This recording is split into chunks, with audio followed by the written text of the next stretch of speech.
vamos a ir a la última entrevista que tenemos preparada para la mañana del día de hoy. Le voy a dar la bienvenida, como lo anunciamos en el bloque anterior, al doctor Claudio Carpinetti. Doctor Carpinetti, muy buen día, ¿qué tal? ¿Cómo le va? ¿Cómo está? Hola José, buen día, ¿cómo te va? Un gusto estar acá charlando con vos. Gracias por estos minutos. Bueno, un gusto. Claudio, el motivo de la entrevista tiene que ver con esta solicitada que difundieron en la noche de ayer la gente de Juntos, donde marcan la preocupación por el sistema de salud y por cómo está el hospital local. ¿Qué nos podés comentar? Bueno, yo creo que es una solicitada que tiene dos aspectos. Uno es el político y el otro es el técnico profesional, digamos.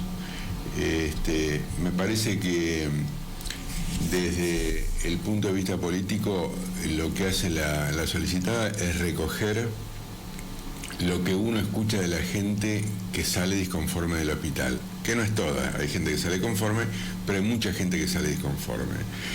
Y en general las disconformidades son por las carencias, más que por las carencias, por las ausencias. Mucha gente, es el área que me toca, pediatría, viene y me dice, no había pediatra, no me atendió ningún pediatra. El médico que me atendió me aclaró que él no era pediatra, así que no podía hacer gran cosa. Ese día no había guardia de pediatría. O lo que viene sucediendo hace unos meses, que no hay obstetra y no hay neonatólogo para que atiendan el parto o la cesárea y hagan la recepción del neonato. Es una falta gravísima. Es una falta gravísima. Un hospital de una ciudad chica no puede fallar en partos, en pediatría, en clínica médica y en cirugía, que son las 4 especialidades básicas. Yo a esa le agregaría traumatología. En eso no puede fallar. No es que lo diga como una afirmación personal. Yo recuerdo en una época de la provincia de Buenos Aires recibíamos una inspección de la Dirección General de Hospitales todos los años.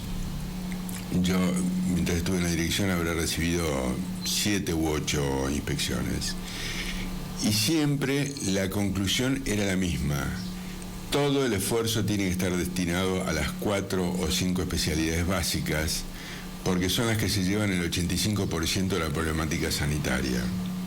Es decir, en Navarro se hacen 250 partos, se hacen 150 internaciones, 250 partos por año, 150 internaciones por año, se atienden diariamente a 150 personas en la guardia. Bueno, a ese núcleo de gente no le podemos fallar, porque toda la gente joven, que es la gente más vulnerable, es la que queda embarazada, la que va a tener familia, de las mujeres jóvenes me refiero, son las que mayormente quedan embarazadas y las que van a tener familia en el hospital. Es un requerimiento de un grupo etario, un sector de la población que en general está empezando sus primeras armas en su ganarse la vida, y hay gente que necesita del apoyo del Estado. El Estado tiene que estar presente en esto. Y bueno, hace unos meses, según me contaron, yo no lo constaté personalmente, pero me constataron esto parteras, enfermeras y pacientes, que no se hacían partos, se derivaban porque no había obstetra y no había pediatra que recibiera el parto.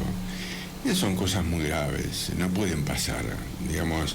Puede haber algunas otras carencias. Yo no digo que no hay ningún hospital en el mundo que cubra todas las necesidades de todas las especialidades, ni siquiera en Estados Unidos, que tiene la medicina, digamos, un poco más organizada que el resto de los países.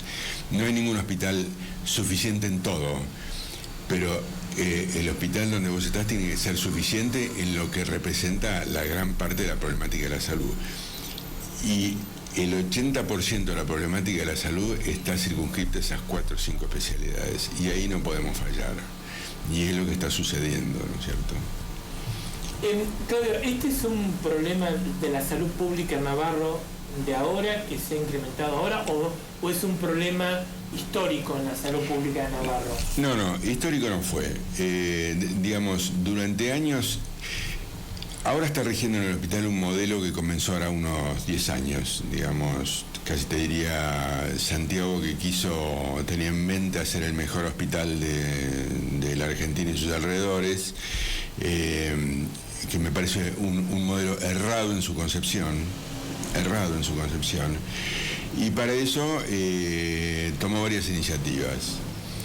Una fue la inversión importantísima, edilicia que hizo en el hospital, de la cual también podemos hablar.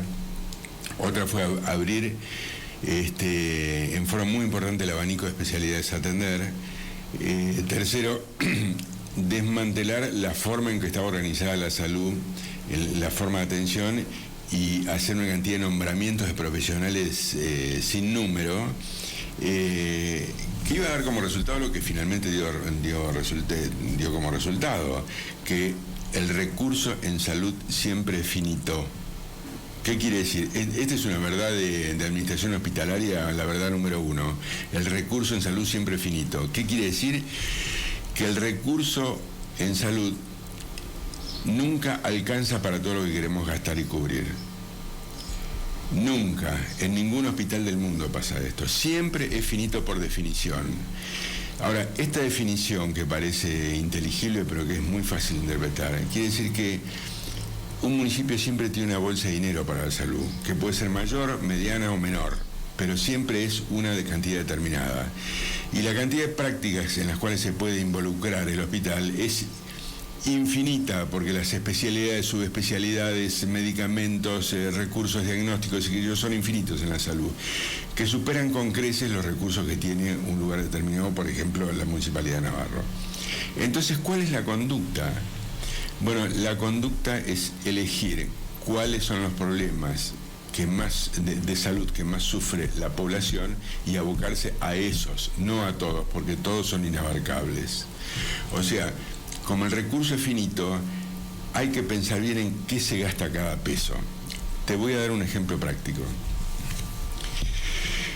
En Navarro se hacen 250 partos y cesáreas por año. Esto es término histórico de los últimos 25 años. 250 partos por año. Y se hacen 2 operaciones de neurocirugía en el año. Bueno, sería un error que yo gastara todo el presupuesto del hospital en traer neurocirujanos, anestesiólogos neuroquirúrgicos y tener un quirófano para neurocirugía y que dejara muy poquita plata para gastar en parto. ¿Por qué es ilógico? Bueno, porque vos vas a tener 2 enfermos neuroquirúrgicos y vas a tener 250 personas que tienen que tener su parto. Entonces, ¿qué hay que hacer? Bueno, el presupuesto hay que dedicarlo básicamente a partos.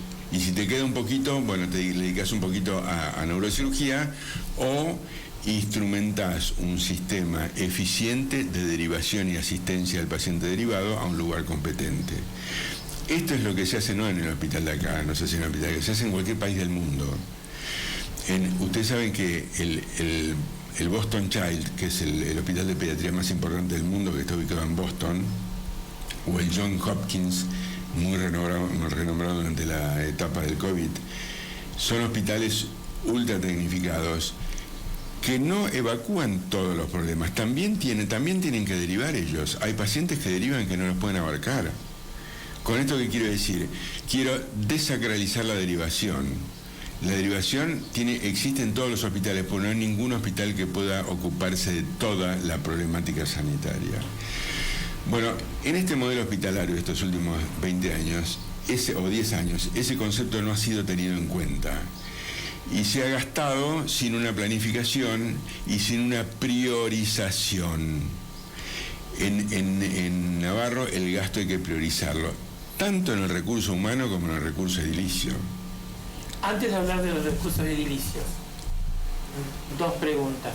La primera, ustedes han hecho evidentemente sí, han hecho un relevamiento sobre cuáles son en nuestra comunidad las necesidades prioritarias en materia de salud. Sí. Que en este caso sería lo que es, parto. Sí, partos y pediatría. Partos y pediatría, cirugía y clínica médica. Ahí está comprendido el 85% de la problemática de salud. Debería estar destinado la inmensa mayoría del presupuesto. Si queda presupuesto, podés pensar en otras especialidades. ¿Cuáles? Las que estadísticamente sean más requeridas. ¿Por qué? Porque nosotros tenemos que tratar de solucionarle problemas de salud a la mayor cantidad de gente y que padece problemas de salud lo más frecuentemente, lo que es estadísticamente más frecuente. Hay que apuntar a lo que es más frecuente y que se da con mayor periodicidad acá en Navarro. No podemos seguir gastando en cosas que son totalmente aleatorias y son altamente infrecuentes. Como no pudimos, yo creo que fue un error garrafal el diseño edilicio del hospital. Por ejemplo, el hospital respiratorio, la prueba está en que hoy es una instalación ociosa. Antes de eso, sí, el hospital, porque se generó hace unas semanas una controversia si tenía que ser provincial o municipal. Desde tu óptica, con tu experiencia, con los años que fuiste director del hospital, ¿tiene que ser provincial o tiene que seguir siendo municipal? Yo creo que eso ni se discute. El hospital tiene que ser municipal. ¿Por qué?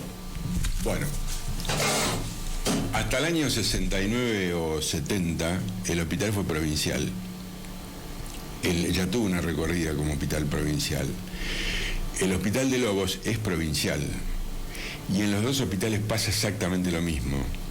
La distancia con la autoridad sanitaria es tan lejana que resolver cada problema se tarda una eternidad. Por ejemplo, en el hospital de Lobos se termina un insumo y para renovarlo es necesario llamar a licitación, mandar las cartas a la provincia tiene que licitar y se demora todo muchísimo. O sea, punto número uno, todo el recurso material tiene una rotación muy lenta y llega a destiempo. Segundo, el control que ejerce el público acá en un hospital municipal donde tiene el hospital a un paso, las autoridades del hospital a un paso, las autoridades municipales a un paso, hace que el nivel de exigencia por parte de la gente para el hospital sea mucho mayor. Digamos, esta carta de hoy sucede porque estamos en un hospital municipal. La gente viene a contarnos cuáles son los padeceres y nosotros como fuerza política tenemos que dar alguna respuesta, o por lo menos tenemos que hacernos eco de la preocupación que tiene la gente. Por eso respondimos. Coincidimos con la visión que tiene la gente que nos viene a contar qué es lo que le sucede. Lo chequeamos preguntando adentro del hospital con algunas personas. Todo esto está sucediendo, por eso lo denunciamos. Y esto va a generar, supongo, inquietud en las autoridades y si las autoridades son responsables, por lo menos van a rever qué es lo que está sucediendo dentro del hospital. Y eso da oportunidad a la corrección y a la superación. Yo creo que provincializarlo sería un error garrafal, pero garrafal. Sería perder totalmente control sobre la salud. Lo que tenemos que hacer, el gran cambio que hay que hacer en la salud de Navarro es el siguiente: despolitizar absolutamente la salud y profesionalizar absolutamente la salud. ¿Qué quiere decir? Despolitizarlo, históricamente el hospital estuvo politizado, pero digamos estaba politizado en pequeñas dosis. Digamos, ante un personal igualmente calificado se elegía el que correspondía al palo del gobierno de turno. ¿Qué sucedía? No siempre, a veces había un acentito en poner participantes de tal o de cual partido, pero siempre, digamos, como aderezo secundario era la motivación política. En los últimos 10 años el nivel de politización del hospital ha sido salvaje, donde se ha dado lugar básicamente a quien es militante o quien está muy cerca del poder. ¿Cuál es el problema de esto? El problema de la politización es que se prioriza la preferencia política por sobre la calidad profesional. ¿No es cierto? Digamos, elegimos un personal muy peronista o muy de Juntos por el Cambio o muy radical en vez de elegir el mejor. Y nosotros tenemos que elegir el mejor, porque cuando vos estás acostado en una cama con un infarto, querés que venga el mejor cardiólogo, no el más peronista, ni el más radical, ni el más Juntos por el Cambio, ¿me entendés? Vos lo que querés es que venga el tipo que más sabe sobre ese tema para que tenga mayor probabilidad de que te lo solucione. ¿Cómo se logra eso? Implementando los concursos profesionales para médicos, para paramédicos y para auxiliares. Tenemos que organizar nuevamente los concursos, elegir a los mejores, olvidarnos de que el hospital que la salud es parte de la política. La salud se soluciona no con política, se soluciona con recursos profesionales y con políticas profesionales, que es diferente. La política de salud profesional no tiene nada que ver con la política partidaria, que es lo que ha envenenado el hospital en estos últimos 10 años.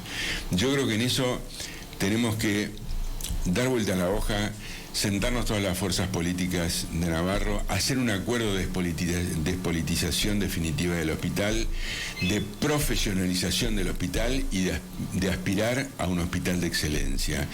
Esa creo que tiene que ser la filosofía del modelo sanitario de Navarro, que dista mucho del actual, ¿no es cierto?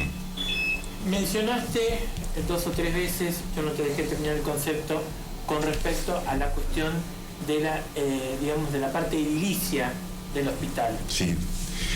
Bueno, nosotros somos una población de 17 o 20 mil habitantes, tiene un crecimiento vegetativo muy bajo Navarro.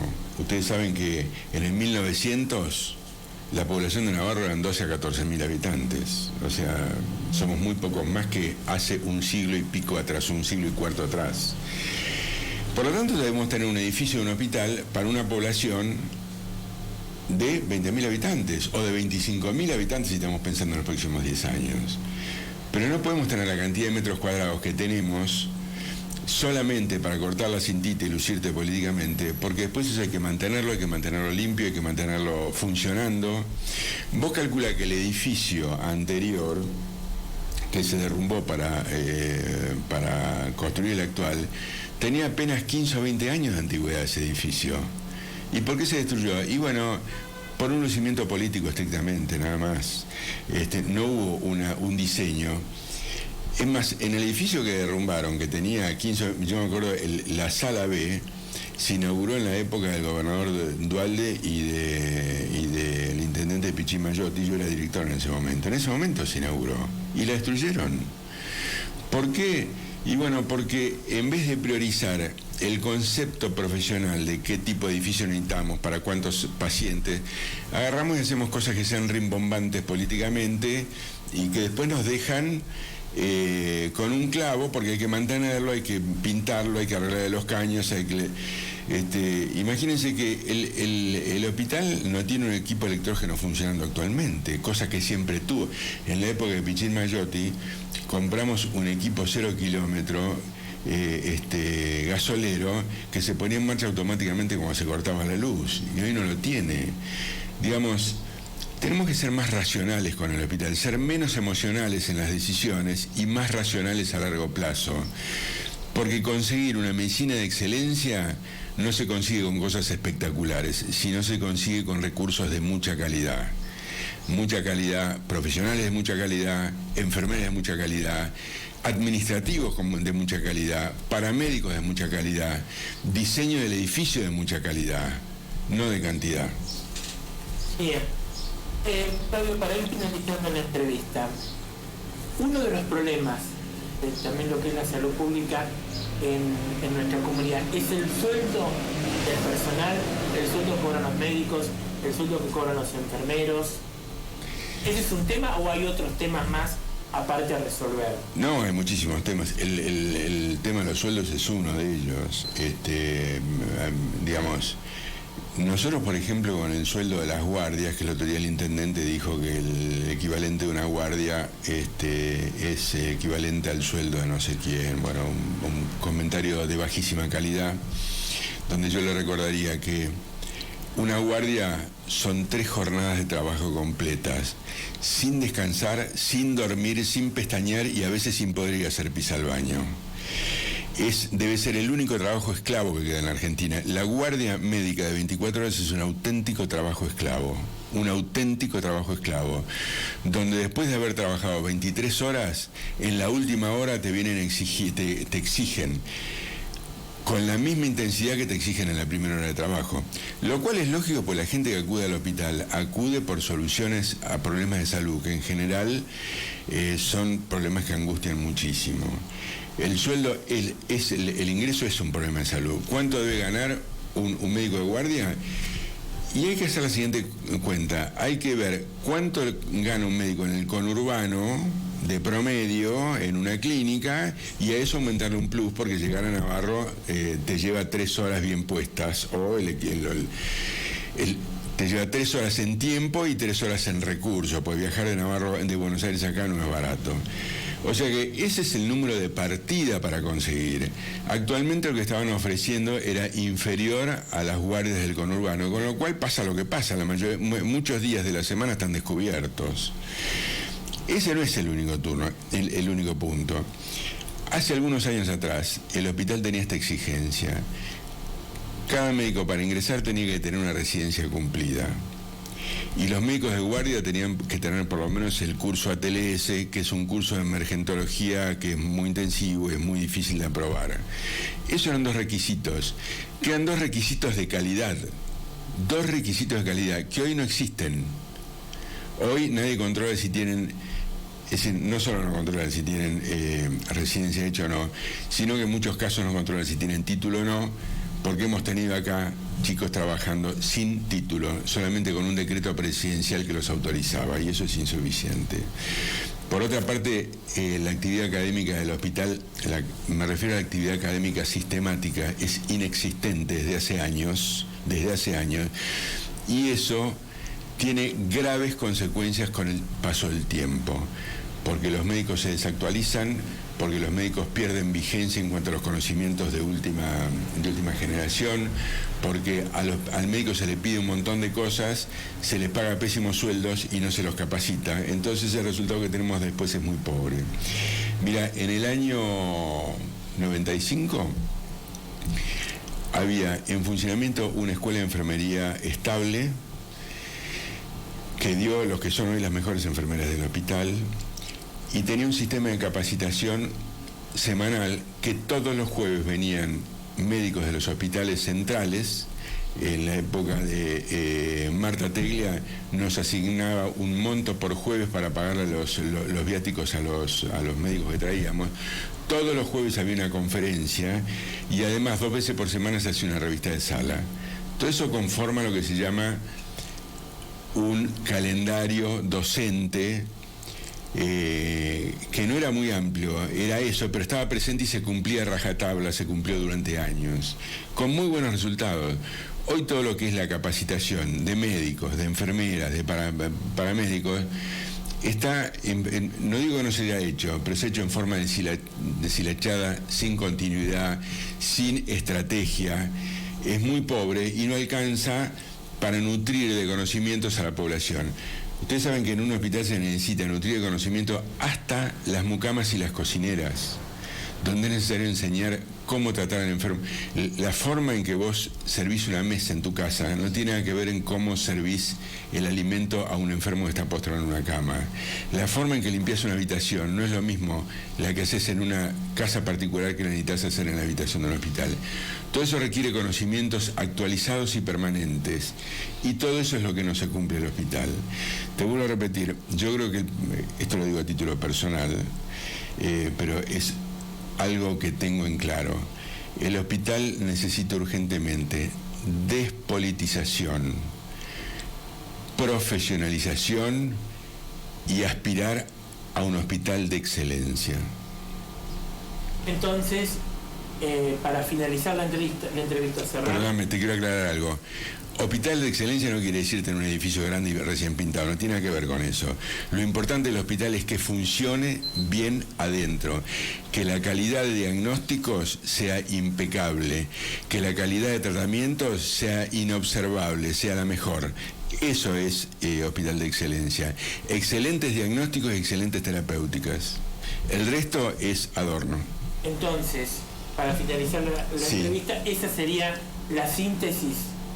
Sí, sobre todo, esto lo estoy diciendo, las conclusiones, lo que yo aspiro del modelo hospitalario de Navarro, que es eso, lo digo a título personal, estoy seguro que dentro de mi fracción política compartirán, no sé si todos, pero compartirán en general, porque son 3 aspiraciones muy amplias y que nadie puede dudar que son 3 aspiraciones que benefician al hospital.